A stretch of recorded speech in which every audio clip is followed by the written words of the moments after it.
We have before us the opportunity to forge for ourselves and for future generations a new world order.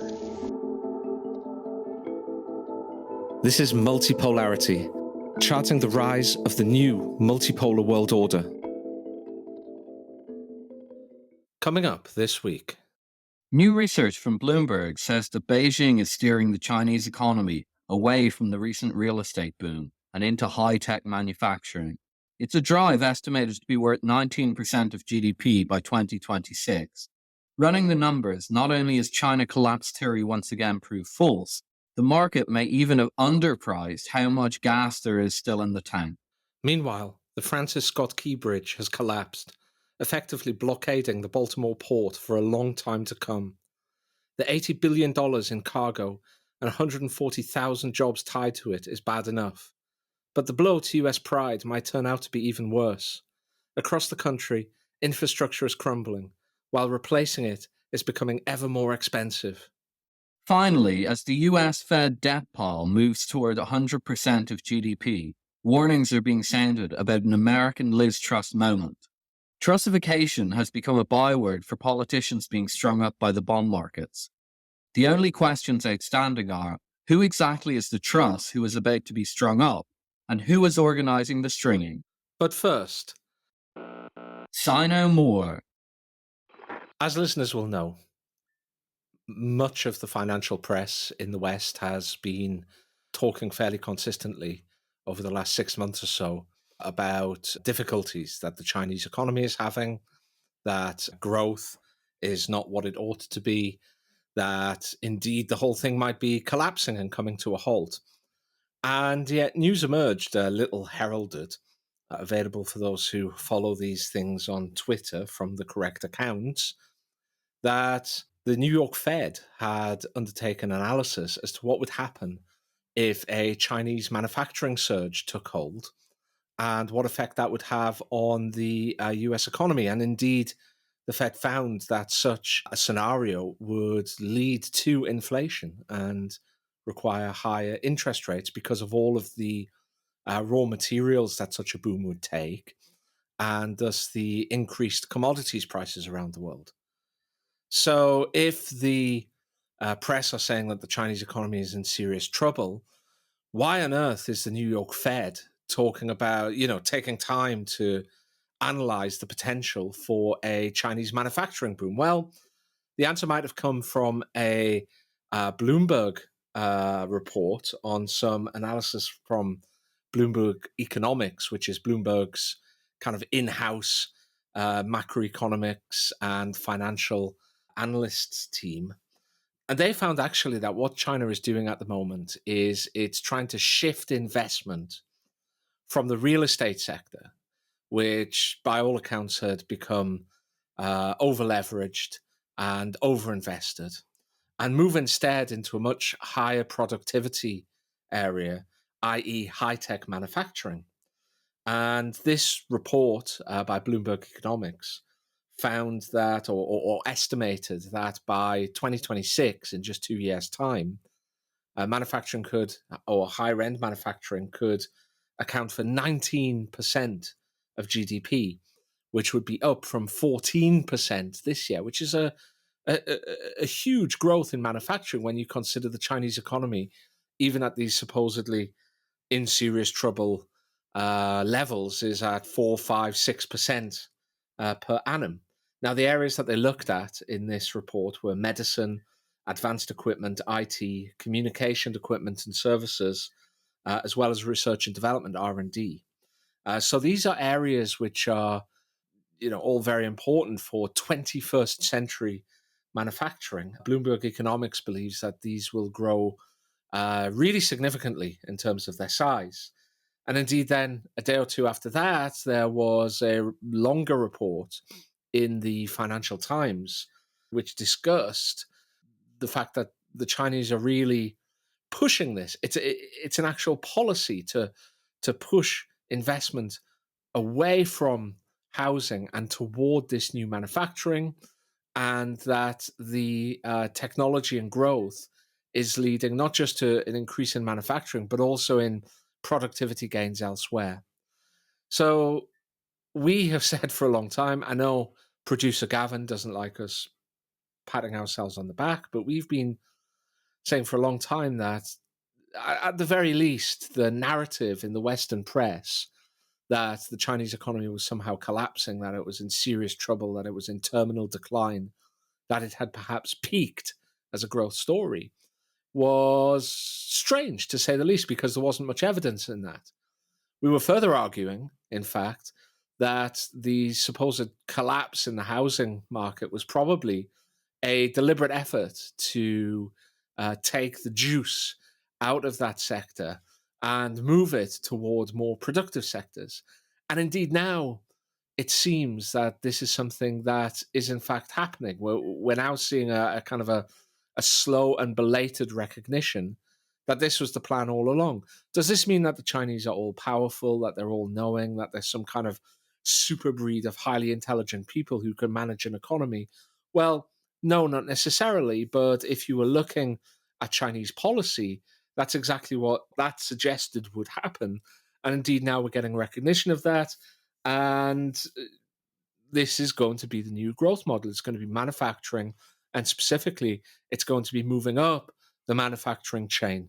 Yeah, I mean, the first thing to say about it is we've been covering the Chinese slowdown, Chinese crash story, whatever you want to call it, for the past couple of months. And it's kind of annoying. It's kind of annoying that the financial press and so on were spinning these yarns. The Chinese continuously told them that what they were saying was not accurate. They said, no, well, you would say that, blah, blah, blah. Although, the same publications, when the IMF turns around or the European Central Bank or someone like that turns around and tells them about what's going on in the economy, they go, well, that's what's going on in the economy. So that's sort of irritating. The other thing that is huge changes have been going on in China for some time now. We've talked about them on the show before, but the reason that the press are now paying attention to them, I think, is because they're being crystallized. China are now figuring out a way to communicate them and to underline their importance. So just to give a sense, in that FT article that you were talking about, they referred to the fact that Xi Jinping toured China's central Hunan province last week. He gave talks to local leaders, as leaders often do, and he said that the plans were, quote unquote, to develop the new quality productive forces. This is kind of typical Chinese bureaucratic, quasi-Marxist bureaucratic jargon, I suppose. Those kind of phrases are very important in Chinese politics. Some people can find them a little bit alien and unusual, but we often have these phrases as well embedded in our politics about, where the general direction of the country or the program is going to go. And we think they're totally normal. Maybe the language throws us off in these cases. I don't know. But the article refers to a 6,000 word essay published by a state news agency as Xinhu, and what the essay is conveying. First of all, it uses that phrase multiple times, but in addition to that, it's trying to convey that Xi Jinping's economic reform program is comparable in importance to that of Deng Xiaoping. Deng Xiaoping famously is the Chinese leader who basically liberalized certain aspects of the Chinese economy, allowed market forces in, and so on. And basically, Deng is seen as the big architect of the present Chinese economy. So what's being signaled out of China, and again, okay, fair enough, Xi is now using this terminology and these essays are now being written, but I think that these trends have been obvious for a while and have only been ignored because of, frankly, the incompetence of the financial press. Basically, what this is it's exactly what you said. They are going to focus not just on manufacturing itself, obviously. They're going to focus specifically on very high end. Right now, that means stuff like solar panels, batteries for electric cars themselves.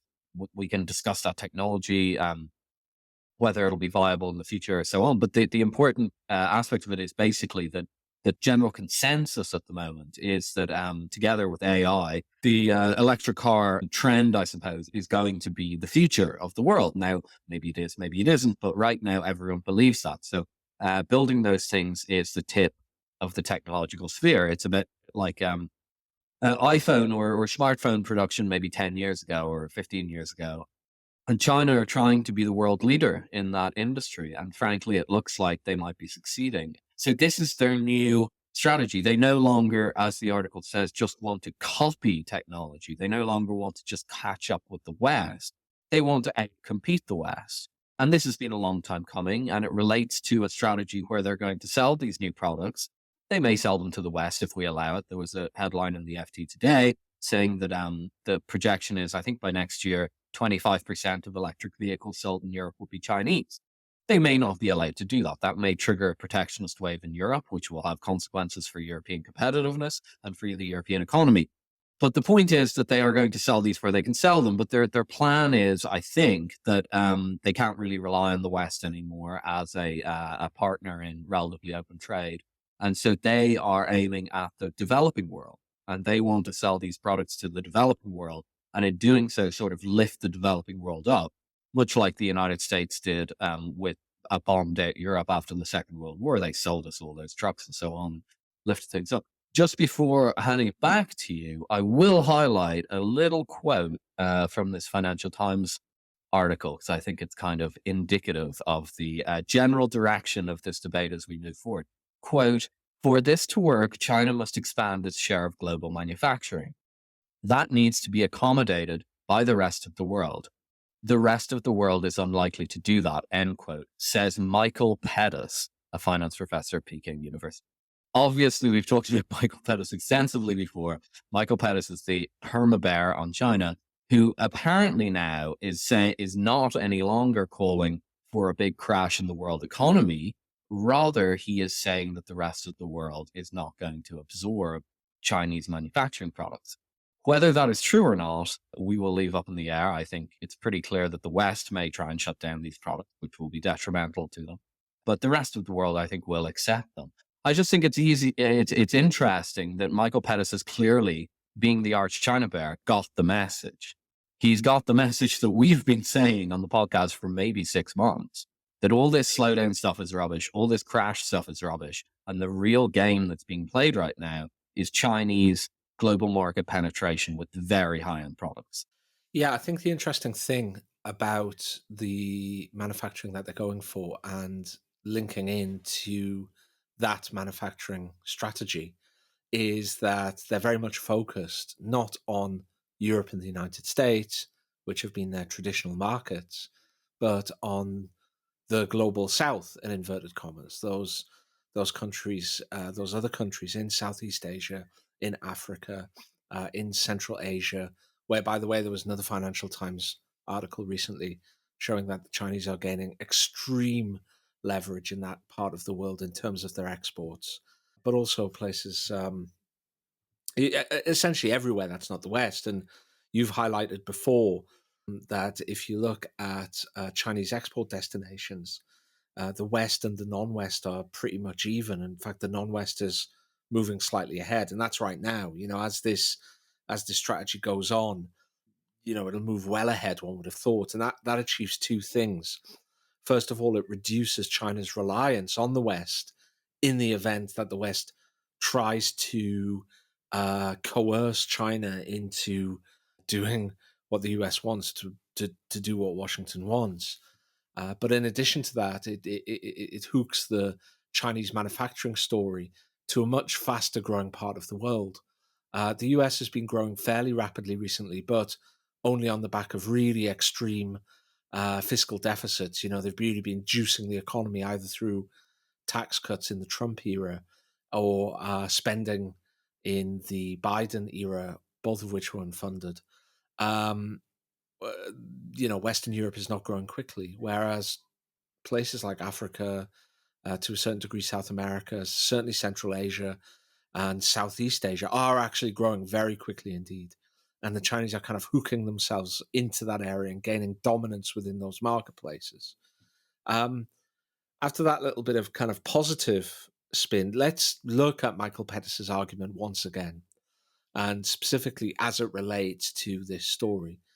So Pettis has always argued that China's chronic and large current account deficit, its trade deficit, is just as much a sign of a malformed economy as the US or Britain or Western Europe's trade deficit. So China, did I say deficit with China? I meant surplus. So China's got a constant trade and current account surplus, i.e., it's exporting more than it imports, or in another way, it's saving much more than it spends.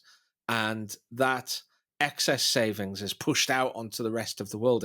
China's essentially relying on the rest of the world's purchasing, its consumption, to fund China's own manufacturing growth. He argues that that is untenable over a long period of time. Pettis argues that ultimately this will have to unfurl, and the fact that the Chinese are having to take more and more debt to generate the same or lower amounts of economic growth is a sign that they've reached the productive limits of the investment-led industrial growth policy. And just to give people some kind of idea, according to the Financial Times article, they say the World Bank has said that investment as a percentage of gross domestic product has for decades hovered around 25% around the world. For high investing countries, it generally varies between 30 and 34%, but in China it's above 40% and has been for 2 decades.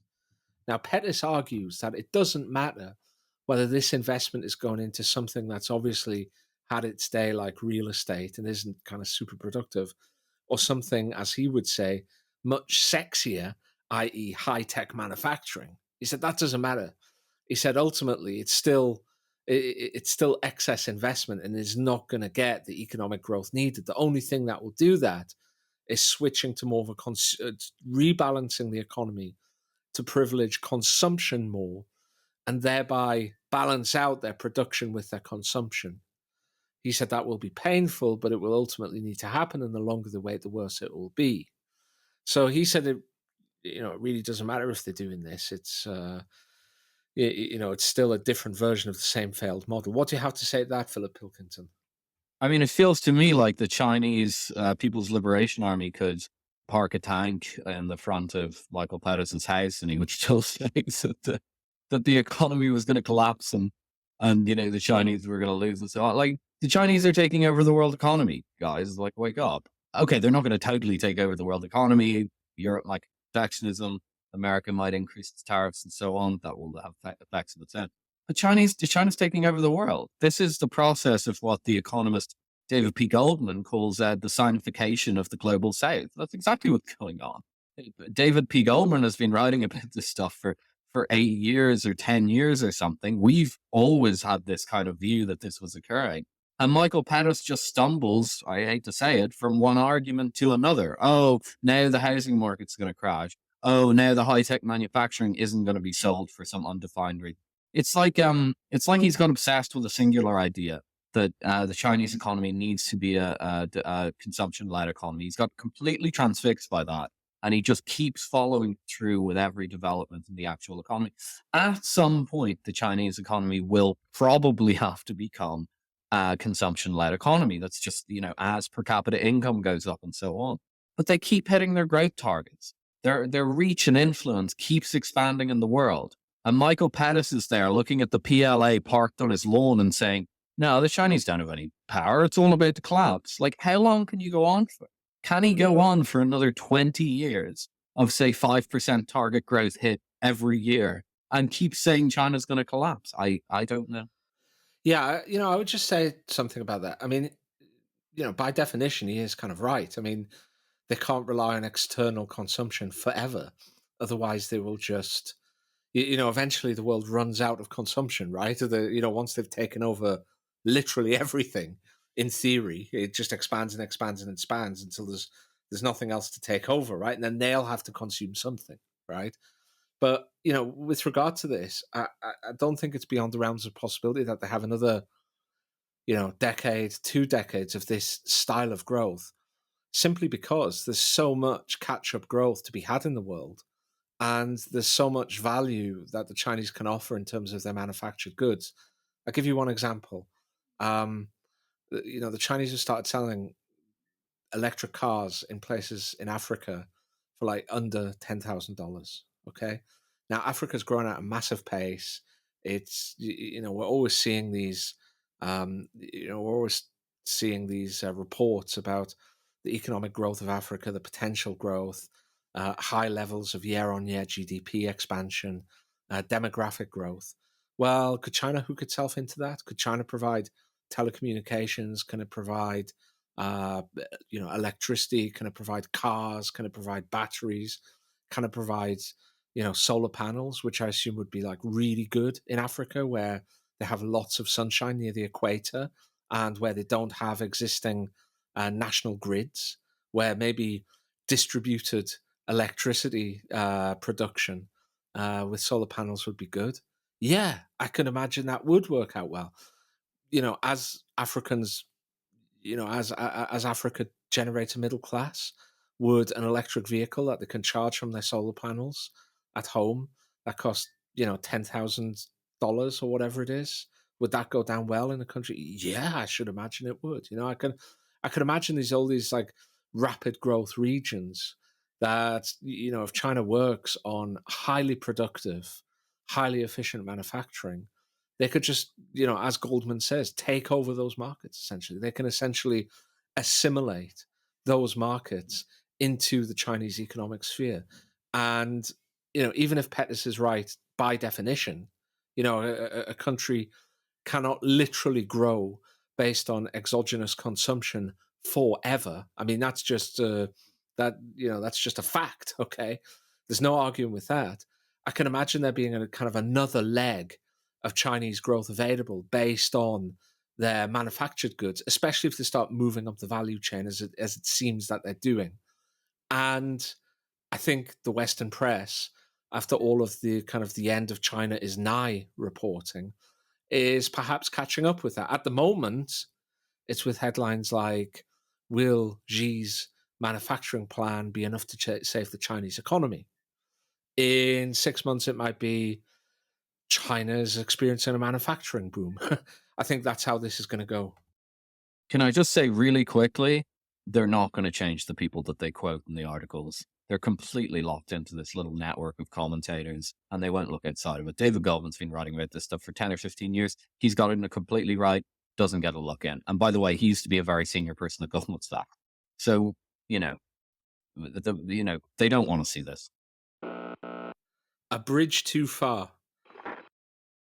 The Francis Scott Key Bridge has fallen down. I'd imagine most listeners have seen it. It was an incredibly dramatic video. A container ship steered itself or lost control or whatever and happened. It ended up steering into one of the pillars of the Francis Scott Key Bridge. And the moment it hit the pillar, the whole thing just collapsed like a rag doll or something. I mean, it was really dramatic. It was not the kind of scene that I'd have expected. I thought if you kind of, we've seen the kind of Kerch Bridge in Crimea being hit by munitions and so on, and you kind of see a hole and then they have to repair the hole, or they hit it with an exploding speedboat and one of the pillars kind of sags. Like this thing just crumbled. It was kind of amazing. Not only is the bridge down, but Baltimore Port is basically blocked because that is the entryway to Baltimore Port, and there's a bunch of bridge lying under the sea there. This is a really key port. I mean, actually, listeners may be familiar with it. Either if you've ever traveled in and around Washington, D.C., you've probably seen Baltimore Port. The other claim to fame of Baltimore Port is the TV series The Wire. One of the entire seasons was based around Baltimore Port and how it operated and people who worked there and so on. Anyway, the key to this basically is that it's a huge transport hub for America. The New York Post is reporting that the collapse of the bridge threatens $80 billion in cargo, and of course that travels into the port. And then there's road networks away from the port. I was looking at maps of logistics maps, and it's a very, very key port. There's more than 140,000 jobs tied to shipping traffic in Baltimore. I mean, Baltimore, if anyone's watched The Wire, is a really, really rundown place these days. It's lost a lot of industry. And the one thing that it still had remaining was this port, basically. It's a leading shipping hub for sugar and also for gypsum. Gypsum is used in fertilizer, drywall, plaster, and so on. In 2023, 52.3 million tons of foreign cargo was shipped through Baltimore. So it feels to me like we're going back to this kind of supply chain crisis. The collapse of the Baltimore Port will devastate Baltimore probably and Maryland, the state.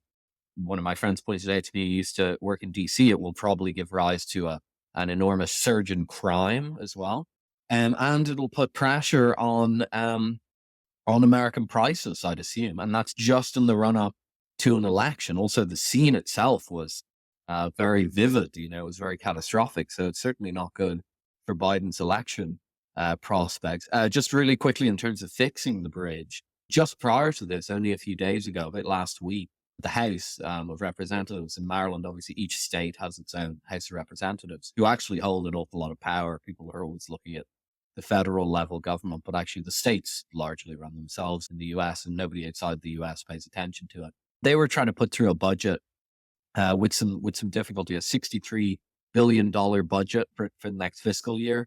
And they were trying to raise $1.3 billion in revenue to fund it. And they were also trying to sell debt. So basically, the takeaway from that is Maryland has a hard time raising $63 billion to spend.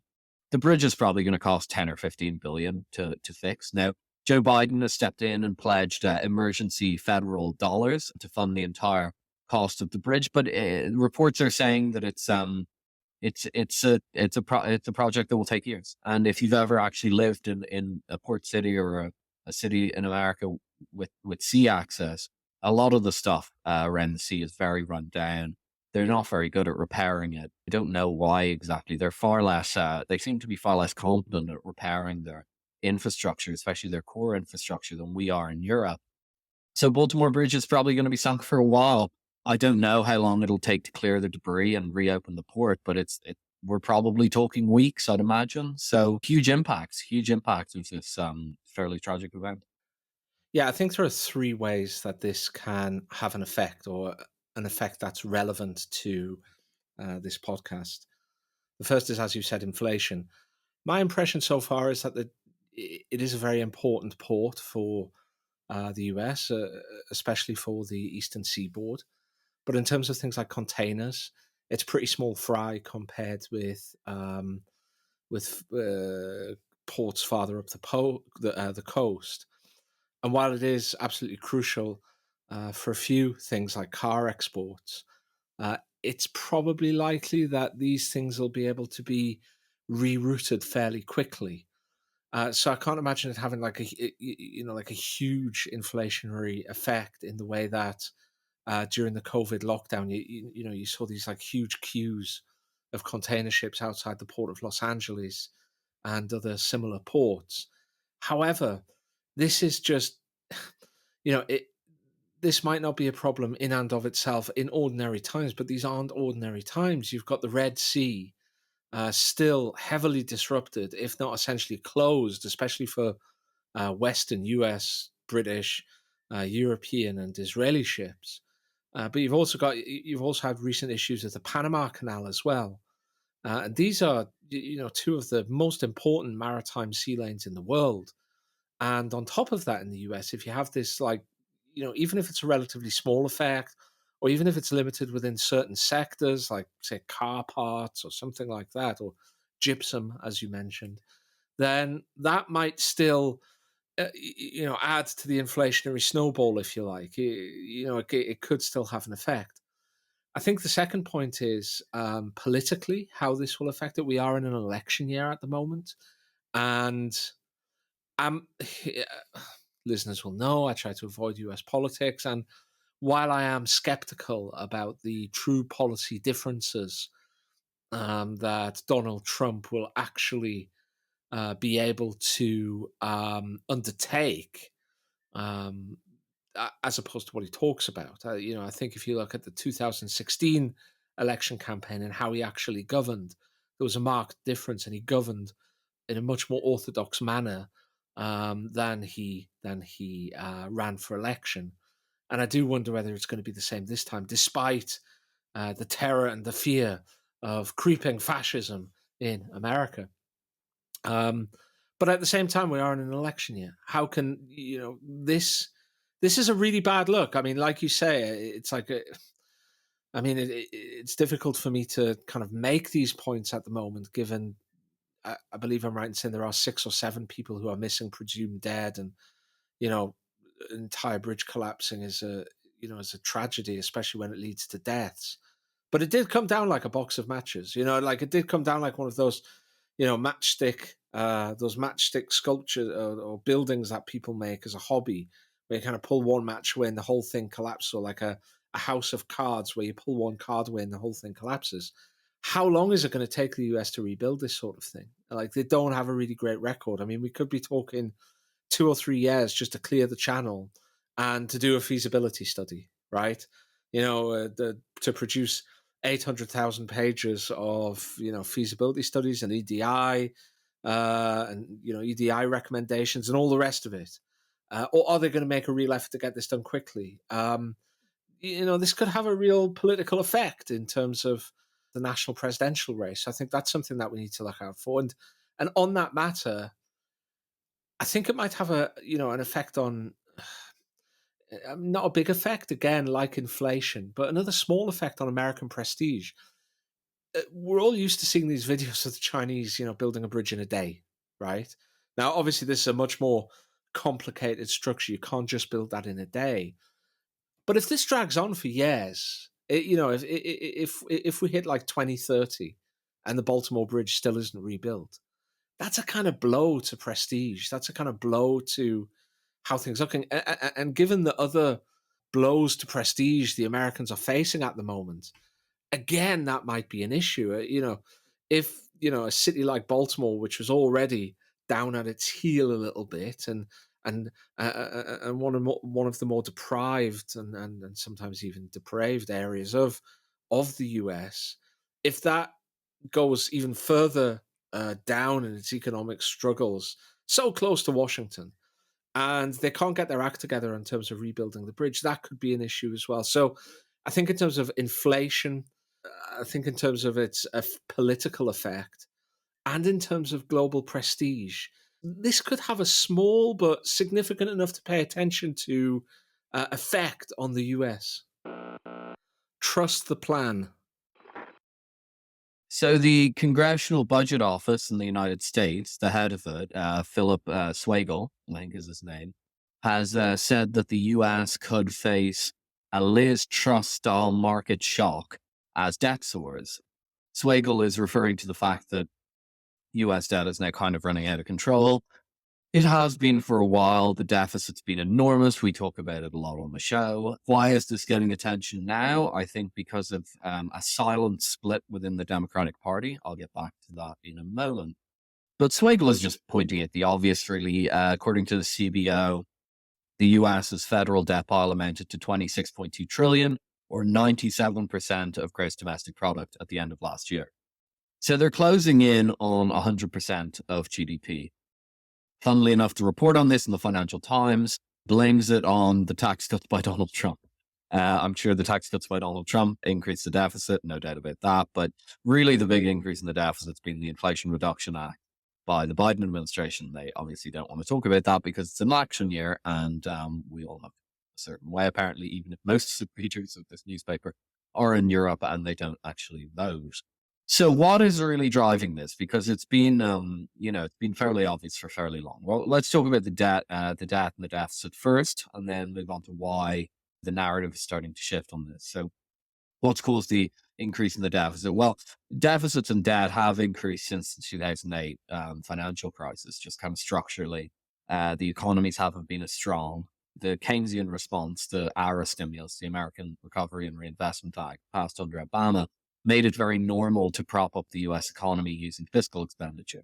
In the recovery from 2008, I think that was justified. I'm not a fan of everything that the ARA spent money on, but it was mainly actually an infrastructure bill with a small green component in comparison to, say, the Inflation Reduction Act, which is the exact inverse. It's a giant green energy bill. And since we've just talked about collapsing bridges, people might want to pay more attention to the fact that the Green lobby has taken over all fiscal space in DC. It's highly corrupting in my opinion. But the two other things that blew it out, basically, yes, the Trump tax cuts didn't hurt, although you can't really see the impact of the Trump tax cuts in the deficit. Maybe you can if you squint. But trying to cost tax cuts is notoriously tricky business, whereas trying to cost a spending bill is very simple because there's a line item by line item. The real thing that really blew out the deficits, not just in the US, but elsewhere in the world, was the response to the pandemic. I've disparagingly called it in the past the global pajama party. People spent an absolute fortune. Governments all over the world spent an absolute fortune on that, and we still haven't recovered from it. And we refuse to talk about it. We completely refuse to talk about the sheer amount of money that we spent during that very, very strange period. Feels like we want to sweep the whole thing under the bed and pretend it never happened. Unhealthy, I would say. Then the two other components that have fed into the enormous deficit are spending on the Ukraine war, which is very real. The Americans that are supportive of this spending will say, "Oh, it's only a very small amount." It's not. It's a pretty big amount. It's into 100 billion, whatever, you know. So that's pretty big. And then, of course, the elephant in the room that the Financial Times pretends does not exist: the Inflation Reduction Act, a crazy policy, in my opinion, a stimulus put forward when the economy was running hot. So you're supposed to run a Keynesian stimulus when there's lots of unemployed workers to be hired. And, you know, Obama put them to work, building infrastructure and so on, which I think was pretty good policy. And then Biden comes in as kind of like this, like, degraded, dilapidated Obama and spends a big load of money, not just at a time when there isn't workers to hire and the economy's running hot, but also he spends it on junk, really, in my opinion. Spends it mostly on green energy companies, which I just read as a handout to Democratic Party donors and supporters. You'll see that many people at the heads of these companies have worked for the Democratic Party in some capacity in DC, and that's their transition role. So it's really, it was really a pretty shaky stimulus. So that brings us to the question, why now? We're in the run-up to the election. Why on earth would the press, which doesn't even want to mention the Inflation Reduction Act while talking about the US deficit, why would they want to talk about the fact the US could be broke? It's because I think there's a split emerging in the Democratic Party. I think we saw this with the publication of an academic paper by Larry Summers, former Secretary of the Treasury, on the high inflation in the US. We won't go into it now. We might cover it next week or something. But basically, Larry Summers said inflation was much higher than it was measured as, and this tells us why the discontent with the electorate is so deep. This is why Biden keeps polling badly on the economy, even though standard metrics say the economy is doing pretty well. I think this crowd have got the upper hand. Some of them have scores to settle. I want to point that out. Larry Summers famously did not get the Federal Reserve job because Janet Yellen got it. Janet Yellen got it on riding a progressive wave at the time that was interested in financial regulation, and she was not a front runner. She was not a favorite, but she rode that wave very carefully, and that wave was very highly activist people, and they attacked Larry Summers for making comments about women and the sciences or something when he was Harvard president. And they kind of, I won't say they destroyed his career, but they really took him down a few pegs. And that was how Janet Yellen got in. So I can imagine that he's not particularly keen on Janet Yellen. He's also, I will say, a much better economist than Janet Yellen. Larry Summers, whatever you think of policies that he's put in place, the Rubin guys and all these, he is a genuinely good economist. So Larry Summers has a bit of an axe to grind in that direction. I think he sees an opportunity now. They have these desperately bad poll numbers. They're probably going to lose this election, mainly on the economy. And so the centrist Democrats, the adults in the room, as it were, around Summers and so on, are trying to grab the mantle from the progressives who first put Obama in, Yellen, all these people, but also ultimately Joe Biden, although he was an odd candidate for the progressives to back. So these guys are trying to grab the microphone back, but ultimately in terms of reforms and so on, it's too late. The money's been spent. You can't unspend it now. I think it'll be very, very difficult for the United States to wind in its debt load, even its deficit, much less its debt load. Now, we can talk about the implications of that. Can the United States go broke, or can they have a crisis of the type that occurred in the UK when Liz Truss tried to spend money? But I think that's the broad overview of the politics and the numbers behind it. I think I will say, I think it's probably a good thing that the US is finally taking this seriously. But I strongly suspect that this will peter out and will continue to have structurally high deficits, debt, and so on. We haven't even got a recession yet. Once we get a recession, that deficit's really going to blow out, probably into the mid-teens as a percentage of GDP. Yeah, I must admit, I had to laugh when Liz Truss was specifically cited as the reference point for a kind of financial crisis, a debt buyer's strike, that is, because I think most people will have seen her at the US NatCon conference, the National Conservative Conference, being interviewed by by Steve Bannon, the nefarious and Machiavellian Steve Bannon, talking about some of her ideas, some of the things that she likes to, ideas she would like to introduce in terms of governance. And of course, one of the big things with her short-lived premiership was the mini financial crisis in Britain. And now people are talking about that in the US as well. On a serious note, I think this might sound strange to a lot of people, but I actually think in theory the US has got loads of room to take on more debt. I don't think the debt in and of itself is a big issue. I really don't. If you look at various historic cases, the US at the end of the Second World War had loads of debt. Britain during the Second World War and even the Napoleonic Wars had loads of debt. The big issue with the US is, or let's say two issues. The first is a kind of technical issue, and that's that it's at the same time it's running this big fiscal deficit, which, by the way, I see as equally Biden and Trump's and Obama's and George W. Bush's fault. It's all of them essentially have been living high on the hog for far too long. But the problem is that they're doing this at the same time as they're running a current account deficit, which has to be funded. So some of this debt is, or their ability to keep running these kind of twin current account and fiscal deficits, is reliant on the kindness of foreigners, the willingness of foreigners to invest their money in the US. And while there might not be too many options as a kind of ultra safe asset now, that doesn't necessarily always have to be the case, which brings us on to the second point. And my view is it's not the overall debt that's the concern. It's the image that the US doesn't have a political system that can deal with this seriously. If it obviously had a highly responsible and highly effective political class, then I think it could double its debt from here without running into any stoppers, maybe. But it manifestly doesn't on two levels. First of all, both the parties want to do their stuff without paying the cost of doing their stuff. Trump wanted to reduce corporation tax and reduce tax, income tax overall, especially on high earners.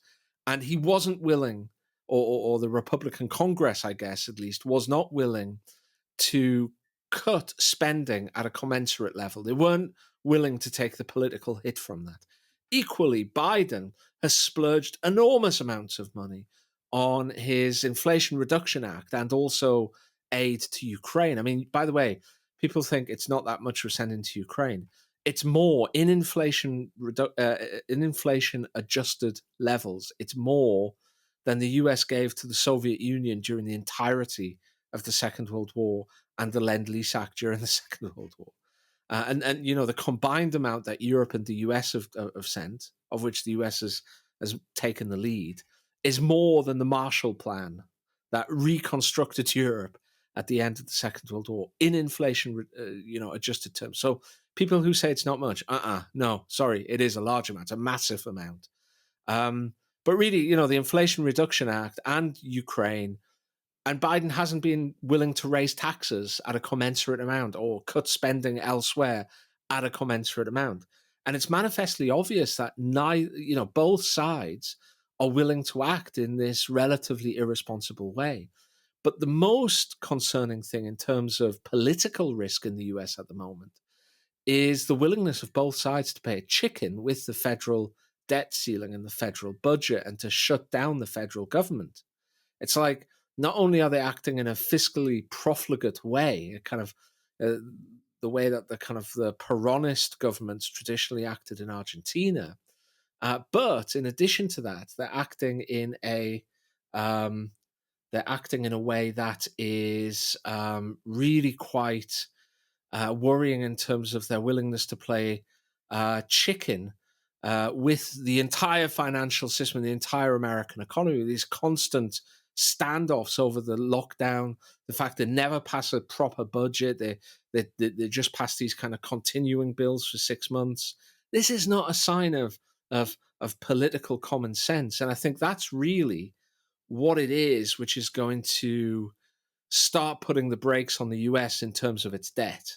Yeah, I think you're absolutely right. The issue here isn't the capacity to fund the domestic deficit. I mean, the modern monetary theory people are correct. If you issue your own currency, you can't go broke in your own currency. I think it's absolutely, as you're saying, the centrist Democrats see two risks on the horizon. One is political, as you say. America's standing in the world is not what it used to be, and it seems to be declining by the day. And having this lunatic amount of debt and spending and profligacy and stuff that isn't a good look. But also, I think they are actually concerned with the current account not being financed, the current account deficit not being financed. I mean, a certain amount of government debt that's issued every year is issued to foreign buyers. Net issuance of government debt, treasuries would be issued to foreign buyers. And there used to be a pretty healthy market for that. It used to be pretty deeply liquid. You issue the stuff, they buy it. And that was the other side of the trade deficit. That was, the Chinese buying up this debt, snapping it up to cycle the reserves that they were getting from running a trade surplus with the US. By all accounts, the foreign market for US treasuries right now is not very liquid. And that's why they're referring to the Liz Truss thing. The Liz Truss event happened at a time when the UK treasury market, one hedge fund manager told me at the time that it was trading like an emerging market debt, an emerging markets government debt market. Very illiquid, hard to sell into the market and so on.